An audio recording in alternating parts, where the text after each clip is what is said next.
اعوذ باللہ من الشیطان اللعین الرجیم بسم اللہ الرحمن الرحیم۔ السلام علیکم ورحمۃ اللہ وبرکاتہ۔ سامعین محترم، ابھی میں آپ کو حضرت امیر المومنین علی ابن ابی طالب علیہ السلام کا ایک فرمان پیش کروں گا، جس میں حضرت امیر المومنین نے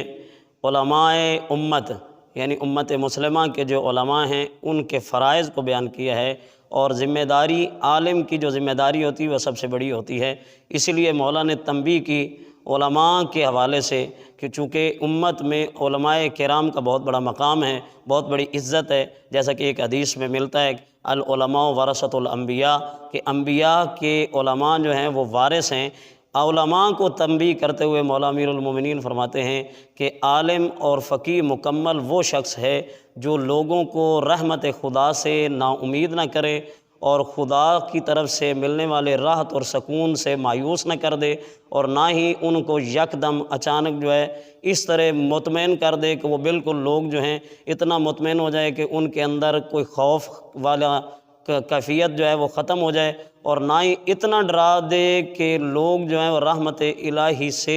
مایوس ہو جائیں، بلکہ کچھ خوشخبری دے اور کچھ جو ہے اس سے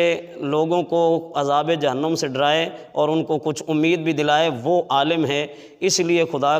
کے رسول نے کو اللہ نے خود بشیر پہلے فرمایا اور نذیر فرمایا کہ محمد مصطفیٰ بشارت دینے والے ہیں، خوشخبری دینے والے ہیں،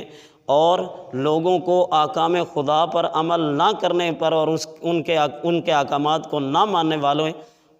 جو ہیں ان کی جو سزا ہے جہنم میں، جس کی وجہ سے انسان جا سکتا ہے، اس سے ڈرانے والے اللہ نے اپنے نبی کو جب بشیر و نذیر بنایا ہے تو علماء کی بھی یہ ذمہ داری ہے کہ اپنے نبی کی سنت پر عمل کرتے ہوئے لوگوں کو بشارت بھی دیں اور نذارت بھی کریں۔ والسلام ورحمۃ اللہ وبرکاتہ۔